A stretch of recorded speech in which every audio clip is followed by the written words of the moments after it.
On July 17, 2014, two major events took place. Malaysian flight MH17 was downed over eastern Ukraine, presumably by a missile, and Israel began a ground invasion of Gaza. Israel's invasion was granted an almost complete media blackout. The MH17 tragedy, however, got full coverage and was immediately propagandized. The US government and the Western media pinned the responsibility for the MH17 tragedy on Russia within minutes, long before investigators had time to even arrive on the scene, much less provide any actual conclusions. Then came an all-out information war, with lies, omissions, and disinformation coming from all sides. The geopolitical implications of this event should not be underestimated. Depending on how much mileage Washington can get out of it, the downing of MH17 could end up being extremely pivotal. Anyone who knows their history knows that media coverage of events like these often lay the psychological groundwork for war. Consider the sinking of the Lusitania in 1915, for example. So who was really responsible for the downing of Flight MH17? First, let's just start by asking some obvious questions. For example, why was Flight MH17 routed directly over a war zone? This was not a normal flight path. In fact, it was 300 miles off course. Normally, planes on this flight path keep significantly farther south, and the decision to allow MH17 to fly over Donetsk was ultimately the decision of the authorities in Kiev. Now, Kiev initially claimed that they were acting under the assumption that this route was safe as long as the flight stayed above 32,000 feet, which is out of range for man-pad surface-to-air missiles. But that statement was later contradicted by Ukrainian officials who said that they knew 3 days before the downing of MH17 that the separatists had the Buk missile system, which is capable of hitting aircraft at much higher altitudes. Now, to fully understand the implications of this decision, we have to look at what's been really going on in Ukraine lately. Mainstream media hasn't been talking about this very much, but for the past month and a half, the Ukraine military has been using heavy artillery and airstrikes against entire towns in East Ukraine. This shelling has been indiscriminate, with many of the munitions striking in residential areas. The civilian death toll for this bombardment was estimated at over 257 people 1 month ago, and the attacks intensified shortly after. Washington was silent. European officials were silent, and the UN was also silent. The separatists retreated from Slavyansk, regrouped, and over the past few weeks they've shot down a number of Ukrainian military aircraft, effectively stalling the advance towards Donetsk. In that context, Kiev's decision to route a civilian airliner 300 miles north of its normal flight path, putting it directly over an active war zone, a war zone where they themselves were the primary aggressor, wasn't just stupid, it was criminal. And let's remember how East Ukraine became a war zone in the first place. Did East Ukrainians invade West Ukraine or bomb them? No. The East Ukrainians held a referendum to declare their independence. They had a massive voter turnout, much higher in fact than the official elections that Washington endorsed, and the self-appointed government in Kiev responded by attempting to bomb them into submission. And again, this so-called international community just stood by and watched. And this wasn't the first time. Remember, we had the Odessa massacre, where the Ukrainian police stood by and did nothing as neo-Nazis burned over 40 anti-Kiev protesters alive. Among those killed was a pregnant woman who appeared to be strangled or beaten to death. The Ukrainian government totally covered up these crimes and blamed the tragedy on the anti-Kiev protesters. Apparently, these people burned themselves alive. But let's not stop there. Let's take this all the way back to the beginning. We have evidence that it wasn't Yanukovych that used snipers on the protesters in February. The real killers came from within the Maidan coalition. Yeah. So that he has some sort of, how to say, trust among all these Maidan people and civil society. And second, what was quite disturbing, the same Olga told that, well, all the evidence shows that people who were killed by snipers from both sides, among policemen and people from the streets, that they were the same snipers killing people from both sides. Well, that's, yeah. So that, and then she also showed me some photos. She said that as medical doctor, she can, say that it is the same handwriting, the same type of bullets, and it's really disturbing that now the new coalition, that they don't want to investigate what exactly happened, so that there is now stronger and stronger understanding that behind snipers, it was not Yanukovych, but it was somebody from the new coalition. I think they do want to investigate. I mean, I didn't pick that up. It's interesting. Gosh. Yeah. There actually was an investigation. Almost no one heard about it because the mainstream media was very quiet about the results. Why?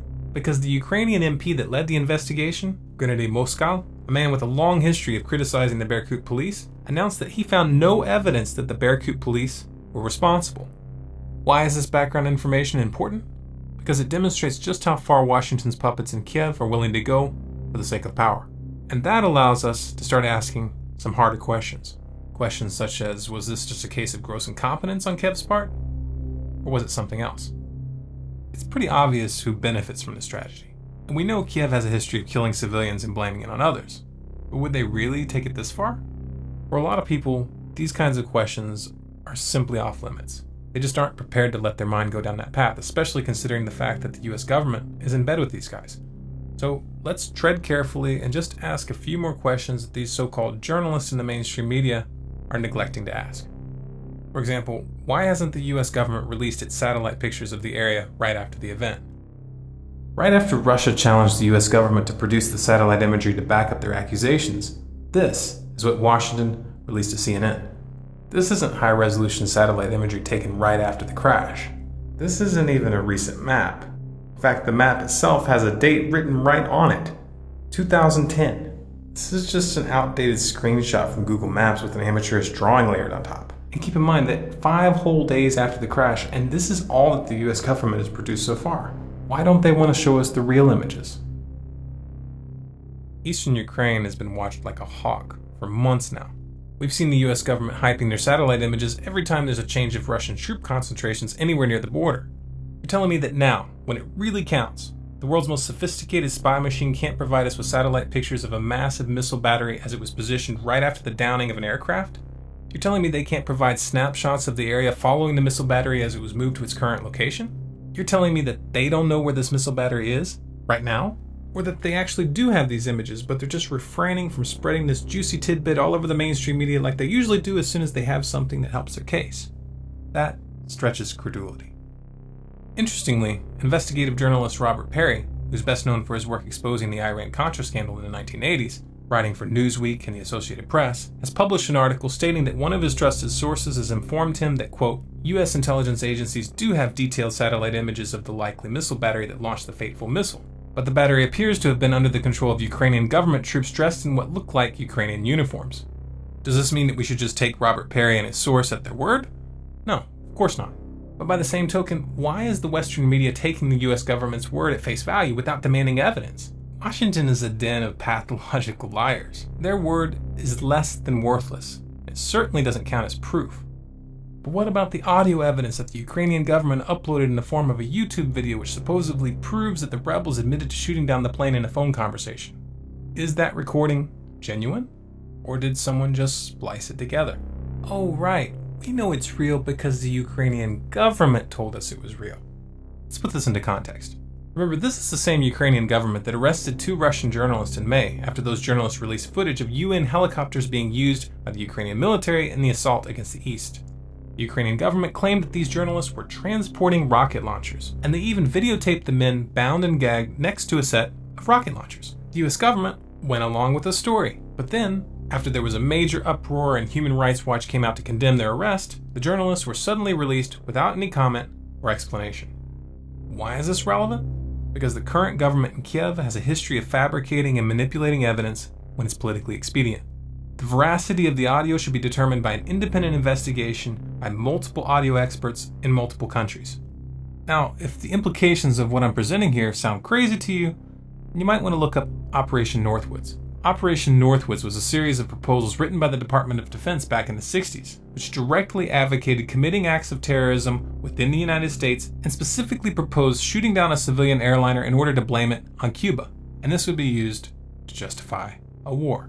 These documents were declassified in 1997, and there are thousands of copies available for download on the internet. Don't take my word for it, go read them yourself. Now you might be thinking, if any of this is true, why on earth would the US government go out of their way to target Russia like this? This is really extreme. Might it have something to do with the fact that just this month the BRICS nations met to put together an international development bank specifically designed to rival the World Bank and the IMF? Could it be because Russia is now openly pushing for the de-dollarization of international trade? Russia poses a threat to the dollar. That's all the motive the US government has ever needed.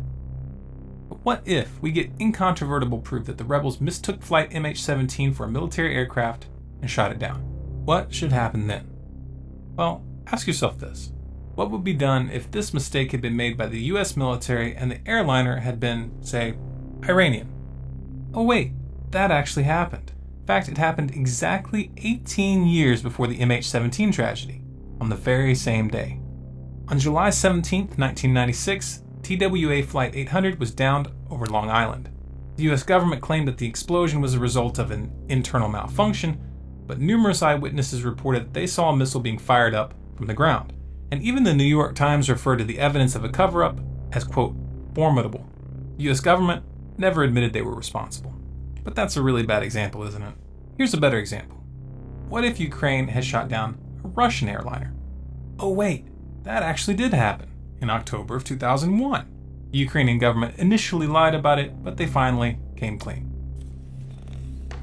Thank you so much. Merci beaucoup.